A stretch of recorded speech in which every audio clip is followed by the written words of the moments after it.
Hi there. I want to read you a bedtime story. This is chapter 13 of Lila, An Inquiry into Morals by Robert M. Pirsig.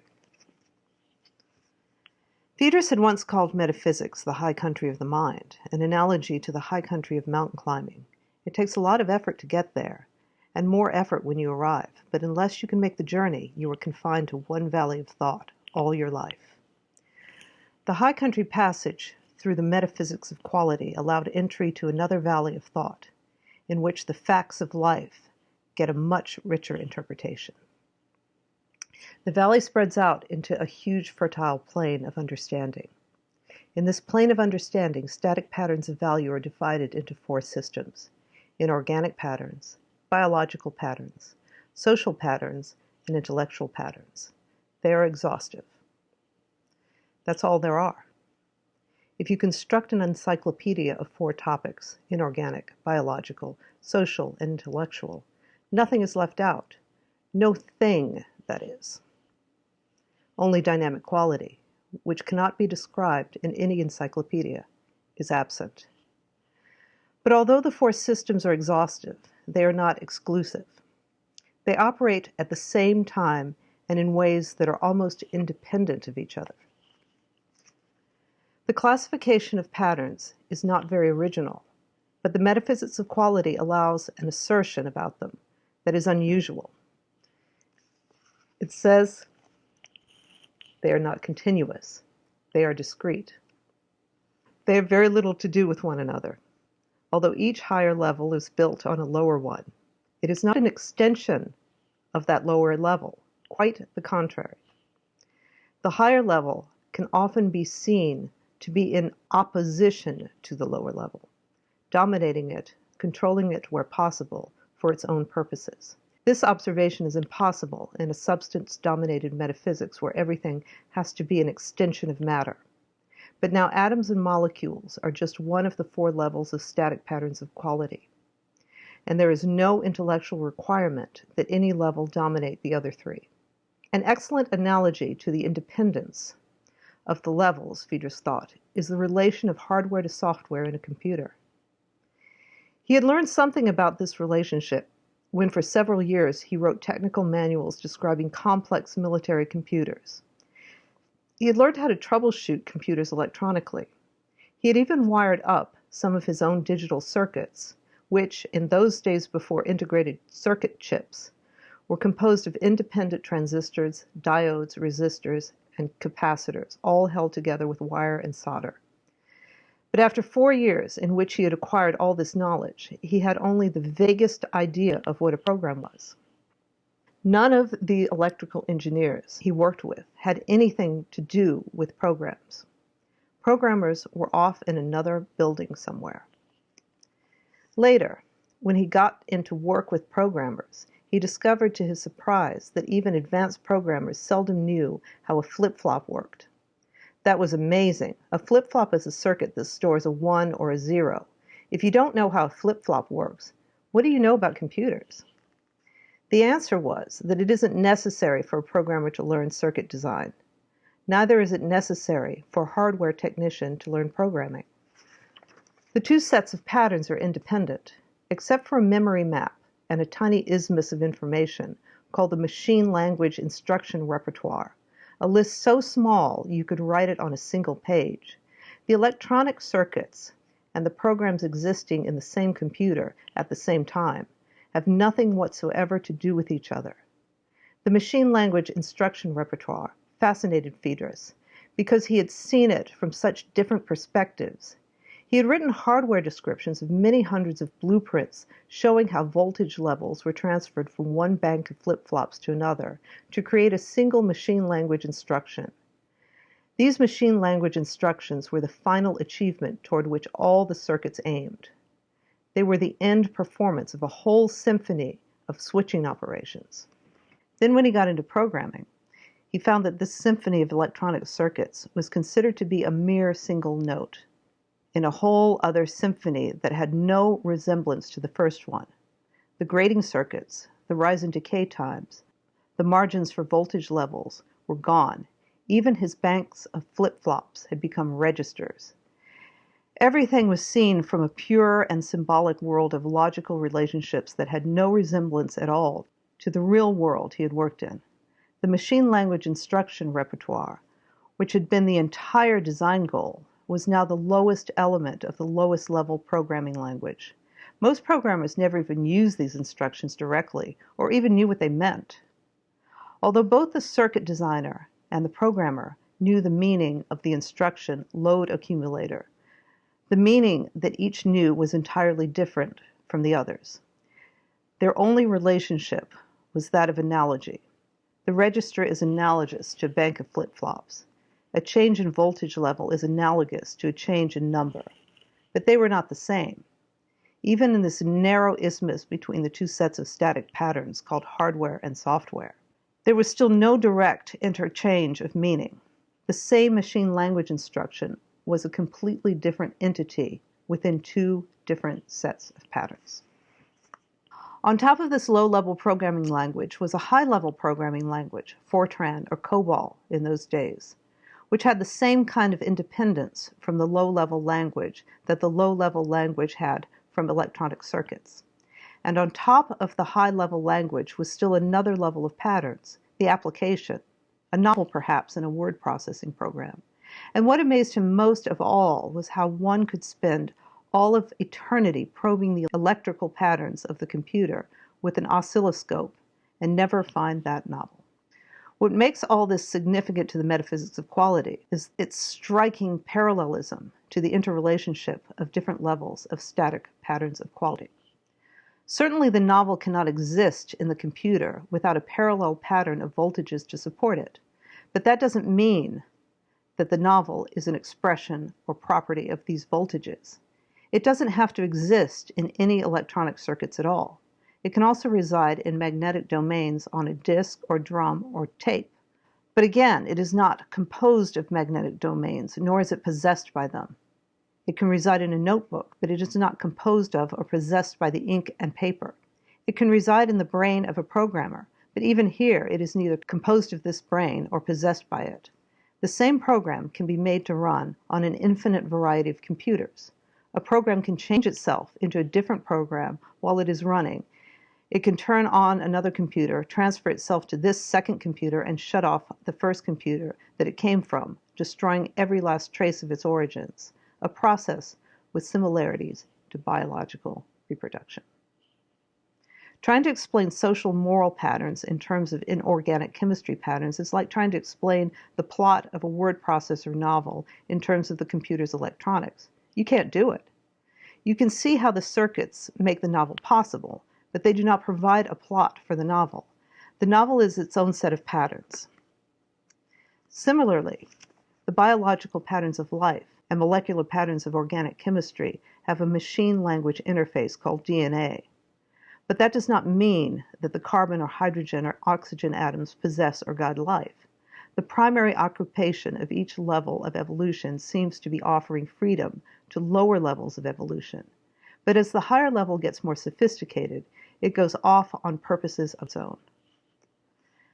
Once this independent nature of the levels of static patterns of value is understood, a lot of puzzles get solved. The first one is the usual puzzle of value itself. In a subject-object metaphysics, value has always been the most vague and ambiguous of terms. What is it? When you say the world is composed of nothing but value, what are you talking about? Phaedrus thought that this was why no one before had ever seemed to come up with the idea that the world is primary value. The word is too vague. The value that holds a glass of water together and the value that holds a nation together are obviously not the same thing. Therefore, to say that the world is nothing but value is just confusing, not clarifying. Now this vagueness is removed by sorting out values according to levels of evolution. The value that holds a glass of water together is an inorganic pattern of value. The value that holds a nation together is a social pattern of value. They are completely different from each other because they are at different evolutionary levels. And they are completely different from the biological pattern that can cause the most skeptical of intellectuals to leap from a hot stove. The patterns have nothing in common except the historic evolutionary process that created all of them. But that process is a process of value evolution. Therefore, the name static pattern of values applies to all. That's one puzzle cleared up. Another huge one is the mind-matter puzzle. If the world consists only of patterns of mind and patterns of matter, what is the relationship between the two? If you read the hundreds of volumes of philosophy available on this matter, you might conclude that nobody knows, or at least nobody knows well enough to convince everybody else. There is a materialist school that says reality is all matter, which creates mind. There is an idealist school that says it is all mind, which creates matter. There is a positivist school which says the argument could go on forever, drop the subject. That would be nice if you could, but unfortunately it is one of the most tormenting problems of the physics to which positivism looks for guidance. The torment continues not only because of anything discovered in the laboratory. Data are data. It is the intellectual framework with which one deals with the data that is at fault. The fault is within subject-object metaphysics itself.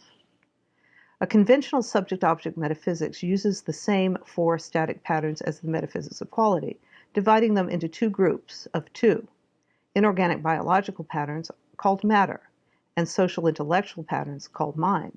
But the division is the source of the problem. When a subject-object metaphysics regards matter and mind as eternally separate and eternally unlike, it creates a platypus bigger than the solar system.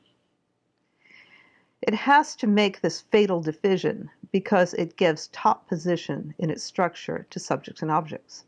Everything has got to be an object or a subject, substance or non-substance, because that's the primary division of the universe. Inorganic biological patterns are composed of substance and therefore objective. Social intellectual patterns are not composed of substance and are therefore called subjective. Then, having made this arbitrary division based on substance, conventional metaphysics then asks, what is the relationship between mind and matter, between subject and object? One answer is to fudge both mind and matter, and the whole question that goes with them, into another platypus called man. Man has a body and therefore is not himself a body, but he also has a mind and therefore is not himself a mind. But if one asks, what is this man, which is not a body and not a mind, one does not come up with anything. There isn't any man independent of the patterns. Man is the patterns. This fictitious man has many synonyms: mankind, people, the public, and even such pronouns as I, he, and they. Our language is so organized around them, and they are so convenient to use, it is impossible to get rid of them. There is really no need to. Like substance, they can be used as long as it is remembered that they are terms for collections of patterns, and not some independent primary reality of their own. In a value-centered metaphysics of quality, the four sets of static patterns are not isolated into separate compartments of mind and matter. Matter is just a name for certain inorganic value patterns. Biological patterns, social patterns, and intellectual patterns are supported by this pattern of matter, but are independent of it. They have rules and laws of their own that are not derivable from the rules or laws of substance. This is not the customary way of thinking. But when you stop to think about it, you wonder how you ever got conned into thinking otherwise. What, after all, is the likelihood that an atom possesses within its own structure enough information to build the city of New York? Biological and social and intellectual patterns are not the possession of substance. The laws that create and destroy these patterns are not the laws of electrons and protons and other elementary particles. The forces that create and destroy these patterns are the forces of value. So what the metaphysics of quality concludes is that all schools are right in the mind-matter question. Mind is contained in static inorganic patterns. Mind is contained in static intellectual patterns. Both mind and matter are completely separate evolutionary levels of static patterns of value, and as such are capable of each containing the other without contradiction.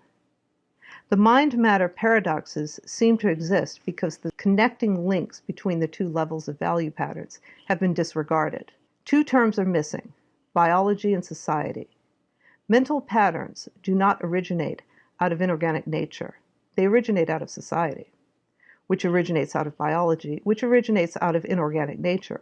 And as anthropologists know so well, What a mind thinks is dominated by social patterns, as social patterns are dominated by biological patterns, and as biological patterns are dominated by inorganic patterns.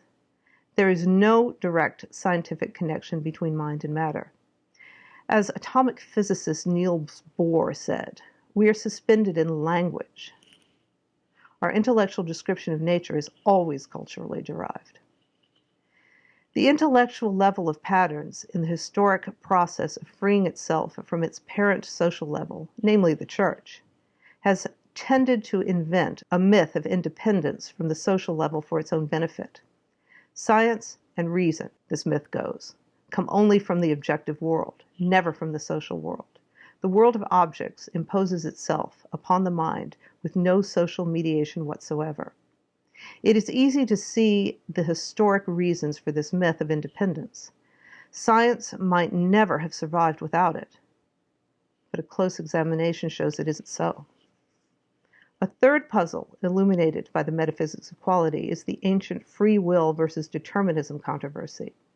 Determinism is the philosophic doctrine that man, like all other objects in the universe, follows fixed scientific laws and does so without exception. Free will is the philosophic doctrine that man makes choices independent of the atoms of his body. This battle has been a very long and very loud one because the abandonment of either position has devastating logical consequences. If the belief in free will is abandoned, morality must seemingly also be abandoned under a subject-object metaphysics. If man follows cause and effect laws of substance, then man cannot really choose between right and wrong. On the other hand, if the determinists let go of their position, it would seem to deny the truth of science. If one adheres to a traditional scientific metaphysics of substance, the philosophy of determinism is an inescapable corollary. If everything is included in the class of substance and its properties, and if substance and its properties is included in the class of things that always follow laws, and if people are included in the class of everything, then it is an airtight logical conclusion that people always follow the laws of substance. To be sure, it doesn't seem as though people blindly follow the laws of substance in everything they do, but within a deterministic explanation, that is just another one of those illusions that science is forever exposing. All the social sciences, including anthropology, were founded on the bedrock metaphysical belief that these physical cause and effect laws of human behavior exist. Moral laws, if they can be said to exist at all, are merely an artificial social code that has nothing to do with the real nature of the world. A moral person acts conventionally, watches out for cops, keeps his nose clean, and nothing more. In the metaphysics of quality, this dilemma doesn't come up. To the extent that one's behavior is controlled by static patterns of quality, it is without choice. But the extent that one follows dynamic quality, which is undefinable, one's behavior is free. The metaphysics of quality has much, much more to say about ethics, however, than simple resolution of the free will versus determinism controversy. The metaphysics of quality says that if moral judgments are essentially assertions of value, and if value is the fundamental ground stuff of the world, then moral judgments are the fundamental ground stuff of the world. It says that even at the most fundamental level of the universe, static patterns of value and moral judgment are identical. The laws of nature are moral laws. And of course, it sounds peculiar at first and awkward and unnecessary to say that hydrogen and oxygen form water because it is moral to do so. But it is no less peculiar and awkward and unnecessary to say that chemistry professors smoke pipes and go to the movies because irresistible cause and effect forces of the cosmos force them to do so. In the past, the logic has been that if chemistry professors are composed exclusively of atoms, and if atoms follow only the law of cause and effect, then chemistry professors must follow the laws of cause and effect too. But this logic can be applied in a reverse direction. We can just as easily deduce the morality of atoms from the observation that chemistry professors are, in general, moral. If chemistry professors exercise choice, and chemistry professors are composed exclusively of atoms, then it follows that atoms must exercise choice too. The difference between these two points of view is philosophic, not scientific. The question of whether an electron does a certain thing because it has to or because it wants to is completely irrelevant to the data of what an electron does. So what Friedrich was saying was not just life, but everything is an ethical activity. It is nothing else. When inorganic patterns of reality create life, the metaphysics of quality postulates that they've done so because it's better, and that this definition of betterness, this beginning response to dynamic quality, is an elementary unit of ethics upon which all right and wrong can be based. When this understanding first broke through in Friedrich's mind, that ethics and science had suddenly become integrated into a single system, he became so manic he couldn't think of anything else for days. The only time he had been more manic about an abstract idea was when he had first hit upon the idea of undefined quality itself. The consequences of that first mania had been disastrous, and so now, this time, he told himself just to calm down and dig in. It was, for him, a great dynamic breakthrough, but if he wanted to hang on to it, he had better do some static latching as quickly and thoroughly as possible.